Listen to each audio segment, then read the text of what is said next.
네, 2018년 2회의 4과목 시작하겠습니다. 자, 61번부터 보시면요. CAD 시스템에서 많이 사용한 허밋 곡선이죠. 허밋 곡선이라 읽는 이 곡선 방정식에서 일반적으로 몇 차식을 많이 이용하는가. 자, 이거는 허밋 곡선의 일반적인 특징이기 때문에 암기를 해두시면 될 것 같고요. 답은 3차식이죠. 그래서 자, 3차식이면 연결점에서 2차 미분까지 가능하다. 이것까지 기억을 같이 해주시면 되겠습니다. 허밋 곡선의 특징이죠. 잠시만요. 62번 보시겠습니다. 원통 좌표계에서 표시된 점의 좌표가 R, 세타, G이다. 이렇게 나와 있고, 요거 나와 있는 것 갖고 직교 좌표계를 구하랍니다. 그럼 이제 직교 좌표계는 어떻게 되는지, 이렇게 생각을 해보셔도 되고요. x, y 같은 경우에는 요 세타 값을 이용해서 r이랑 세타 값 관계를 갖고 바로 생각하실 수도 있거든요. 그래서 r에 여기 걸려 있으니까 r 코사인 세타겠죠. 그리고 y는 사인 세타가 바라보고 있으니까 이렇게 건너편에 있으니까 사인 세타겠죠. 그래서 r 사인 세타, r 코사인 세타 요 값으로 계산을 바로 하실 수가 있겠습니다. 그래서 답은 여기서 이렇게 순서대로 나와 있는 1번이겠죠. 이렇게 찾으시면 되겠고요. 자, 그리고 63번에 보시면요. 말을 안 듣지? 63번에 보시면 공간상에서 선을 이용하여 3차원 물체로 표시하는 와이어프레임 모델링의 설명. 자, 이건 이제 설명 따로 크게 안 드리겠습니다. 답은 3번이죠. 물리적 성질이 계산 가능한 것은 솔리드 모델링이죠. 안에 꽉 차 있어야 자기 성질을 갖고 있고 물리적 성질을 갖기 때문에. 근데 와이어프레임은 그렇게 꽉 차 있는 형상이 아니기 때문에 물리적 성질 계산은 할 수가 없다. 자, 한번 정리하시고. 자, 64번. 곡면 모델링에 관한 설명입니다. 그러니까 어떤 곡면 모델링인가 라는 거죠. 짝지은 것은 주어진 점들이 곡면상에 놓이도록 피팅하는 것. 이게 무엇이냐. 그리고 점들이 곡면으로부터 조금 떨어져 있는 것을 허용한다. 이것은 무엇이냐 라는 겁니다. 그래서 보관과 근사에 대한 설명입니다. 보관과 근사. 보관은 그래서 이제 이렇게 선이 있으면 이 점을 항상 지나도록 곡선을 배치해야 되는 겁니다. 근데 근사 같은 경우에는 여기서 이렇게 점이 있는데 이렇게 가야 되는 경우가 생기겠죠. 만약 이 정도의 근사값은 허용을 한다. 이 정도의 근사값은 이렇게 부드러운 곡선 처리를 위해서 허용하겠다라는 것은 근사 처리를 할 수 있는 겁니다. 보관을 하게 되면 이렇게 꺾이지 않는 이상 곡선이 허용이 안 되겠죠.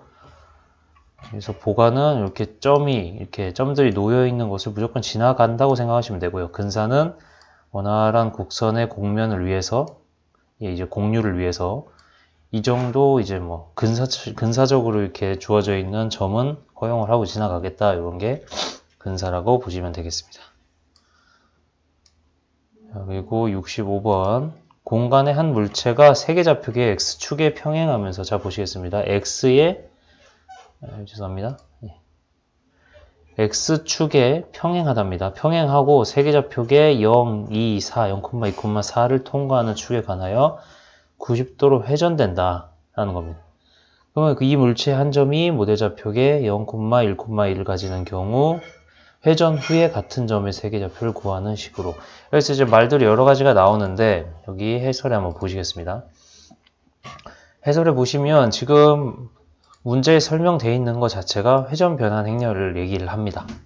그래서 회전 변환 행렬에서 우리가 지금 문제에서 주어진 대로 설명을 한 게 무엇인가를 찾으면 되는데 x축에 평행하면서 그죠? 회전을 시킨다 이런 식으로 얘기가 되어 있기 때문에 보시면은 요거를 찾으시면 되겠습니다. x축 기준 세타만큼 회전한 것 그리고 y축 기준 세타만큼 회전한 것 이렇게 쭉 나와 있죠. 이 보시면 요 부분이 지금 요 부분이 위치가 바뀌죠. 이렇게 돼 있고 그러니까 지금 요 1값은 사행사열에 있는 1값은 고정이 돼 있고 여기 있는 값들이 지금 변하고 있죠.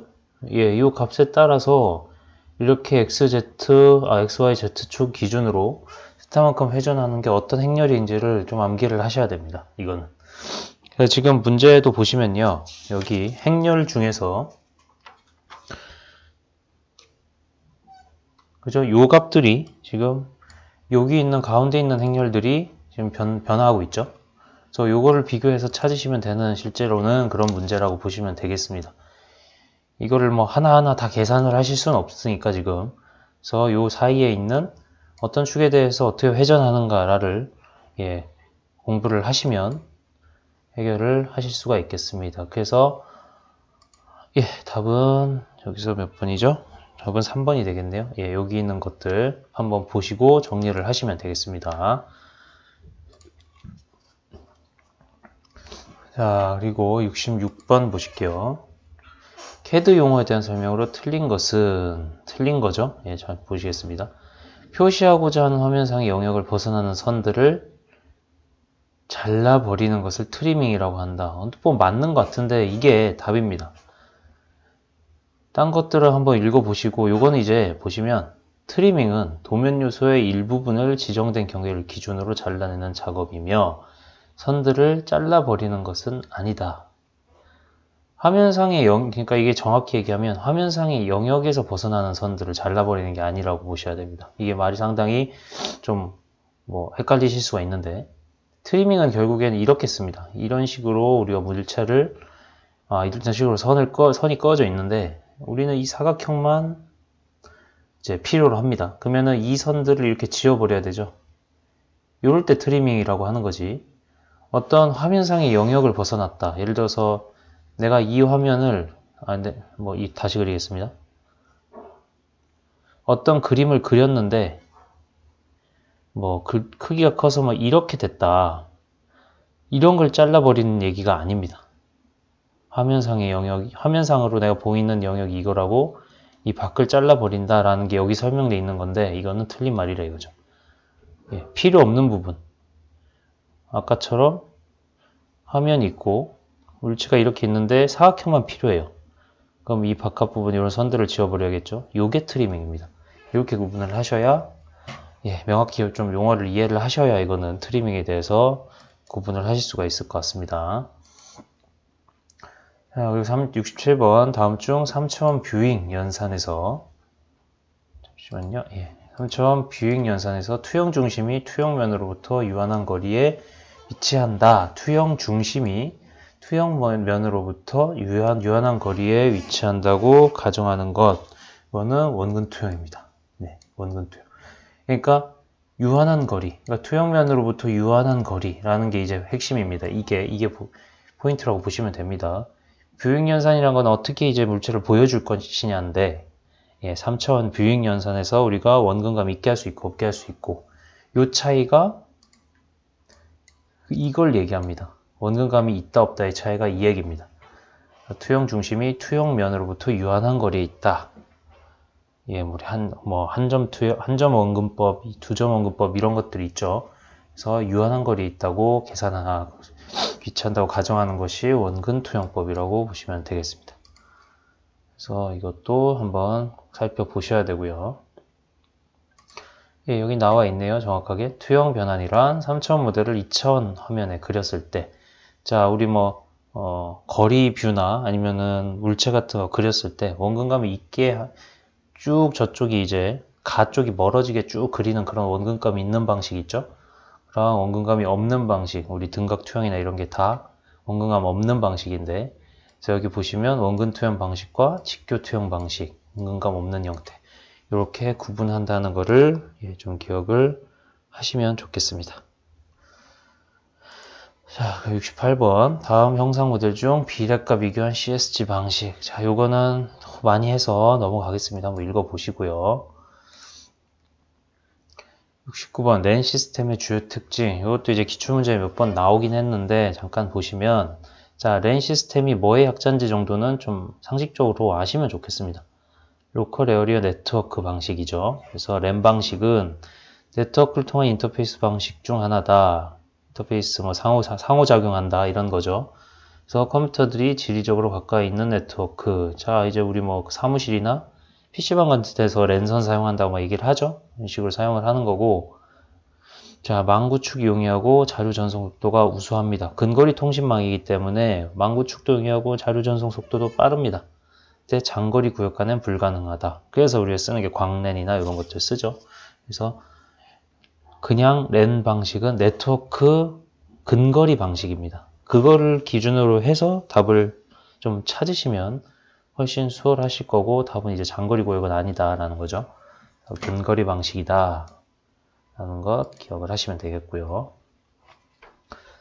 자, 70번 3개의 존 비트와 4개의 디짓 비트. 자, 디지털 비트 이걸 좀 기억을 하셔야 되고요. 일단 4개의 존 비트와 4개의 디지트 비트라고 합니다. 디짓 비트 이렇게 얘기를 합니다.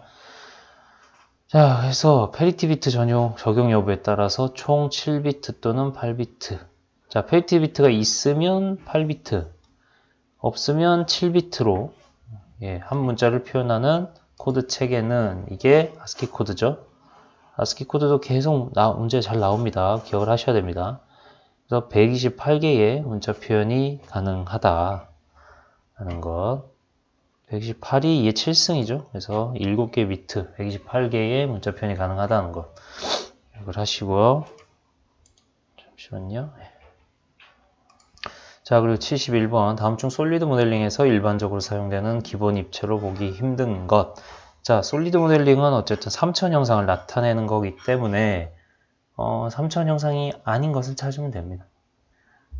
그죠? 그래서 뭐 여기서는 이제 형상을 찾는 것보다 기본 입체로 보기 힘든 거로 나와 있네요. 그래서 블록, 스피어, 웨지, 스윙 이거는 이제 형상을 만들기 위한 명령이므로 기본 입체로는 보기가 힘들다라고 되어 있는 것. 그래서 뭐 블록, 스피어, 웨지 이런 것들이 솔리드 모델링의 기본 입체다라는 것 정도 기억을 하시고 넘어가시면 되겠습니다. 그리고 72번 곡면으로 기하학적 형상을 정의하는 과정에서 곡선 구성 종류가 아닌 것은. 자, 곡면을 기하학적 형상으로 정의하는 과정이라고 나와 있는데요. 여기 보시죠. 네, 여기 나와 있죠. 그래서 자, 여기서 뭐 종류들을 찾으시면 되는 것 같습니다. 쿤스 곡면 4개 오서리, 4개 경계 곡선 이 포인트였죠. 이것도 기억을 하셔야 되죠. 문제에도 자주 나오기 때문에. 회전 곡면 회전시키는 거죠. 이렇게 있으면 축의 기준으로 회전시키면 원통 모양이 되겠죠. 이런 게 회전 곡면. 배저 곡면 하나의 다면체만에 의하여 곡면을 표현하는 방법. 이런 것들이 있고, 그래서 트위스트 곡면이란 거는 해당되지 않는다라는 겁니다.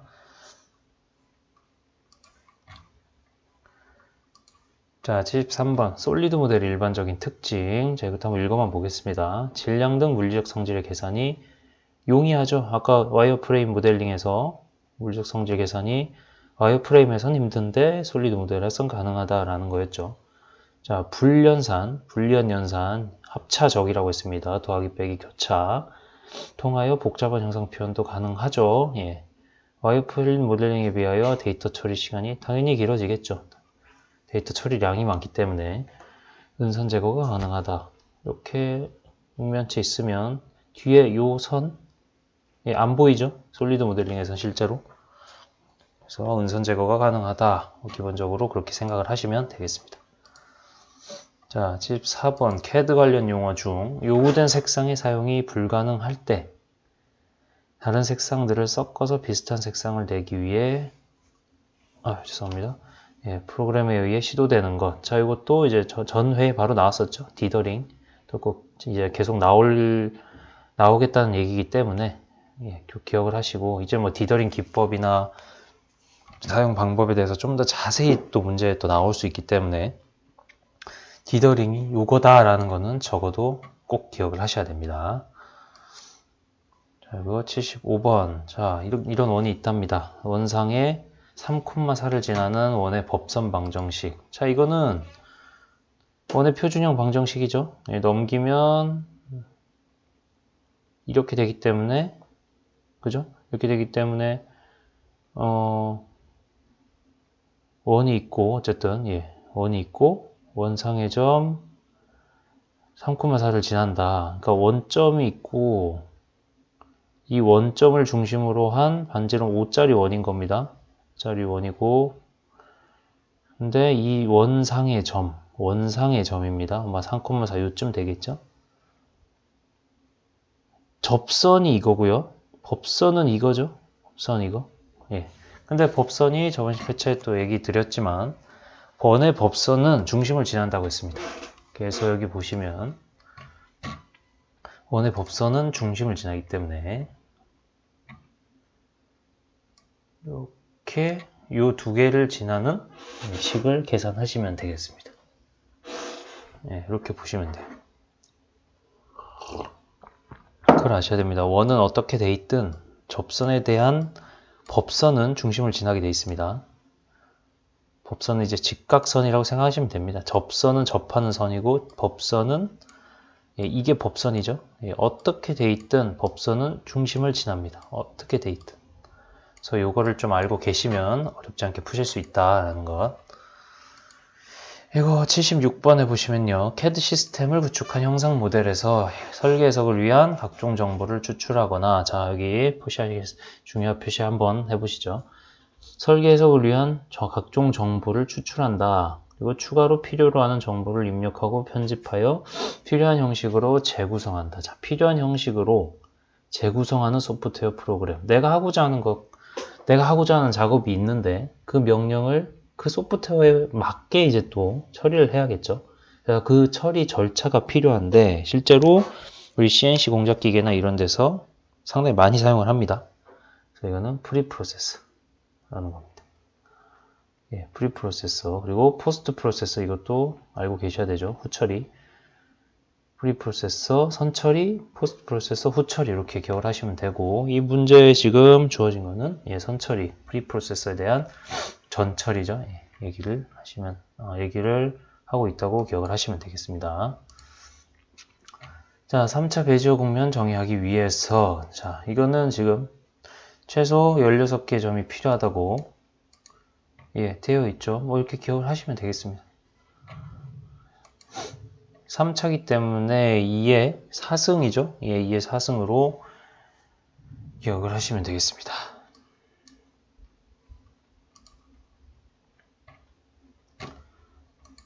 자, 그리고 LCD 모니터에 대한 설명 중 틀린 것은 자, 이것도 이제 한번 간단하게 보겠습니다. 일반 CRT 모니터에 비해 전력 소모가 적다. 전자총으로 색상을 표현한다. 요거는 지금 CRT의 특징인 것 같은데요. 그죠? 그리고 액정의 전기적 성질을 과학적으로 응용한 것이다. 액정 배열 방법에 따라서 이런 게 이제 골치 아픈데 TM 방식과 IPS 방식 등으로 분류한다. 이렇게 되어 있는데 해설 잠깐 보시겠습니다. LCD로 알려진 액정 디스플레이는 두 개의 얇은 유리판 사이에 고체와 액체의 중간 물질인 액정을 주입하여 광 스위치 현상을 이용한 소자다. 소비 전력 및 발열량, 전자파 등이 적지만 시야가 좁죠. 옆에서 보면 우리 LCD 모니터 옛날에 안 보입니다. 뭐 하고 있는지. 이제 사람 보고 있는 앞에 방향에서 딱 보면 보이는데 옆으로 가면 옆에서 보면 안 보이는 그런 것들이 있었어요. 그래서 뭐 이런 단점이 있었고 어느 이상 두께를 줄이기 힘듭니다. 그래서 수동 매트리스 방식인 TN, 능동 매트리스 방식인 TF형이 있다. 기억을 하시면 되겠고 이번 보기에 있는 전자총 방식은 CRT 방식에서 사용된다라는 것. 자, 그리고 79번 수입 명령에 대한 설명이고요. 한번 보시고요. 자, CAD 소프트웨어에서 명령어를 아이콘으로 만들어 아이템별로 묶어 편리하게 이용할 수 있도록 하는 것이 이제 툴바입니다. 툴바라는 말도 많이 우리 한글 프로그램이나 이런 데서도 많이 사용을 하시는데 툴바라는 말이 이 말입니다. 그래서 그냥 위에 이렇게 명령 이렇게 쭉 나와 있는 거 있죠. 단추 이렇게 쭉 모아놓은 게 많이 쓰는 것, 쉽게 얘기해서 즐겨찾기라 생각하시면 됩니다. 그래서 많이 쓰는 그런 메뉴들을 모아놓고 사용자가 편하게 쓸 수 있게끔 해놓은 게 툴바라는 용어다라는 것 기억을 하시면 되겠습니다. 그래서 4과목 여기까지 마치겠습니다.